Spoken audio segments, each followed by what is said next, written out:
meio yokai, ele era humano demais para os demônios e demônio demais para os humanos. Ele acreditava que o poder da Joia de 4 Almas era a única saída para finalmente ele ser alguém.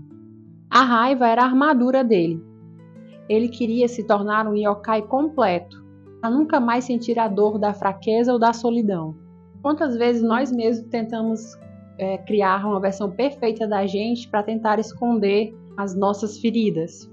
Mas o poder sem propósito é apenas um eco no vazio.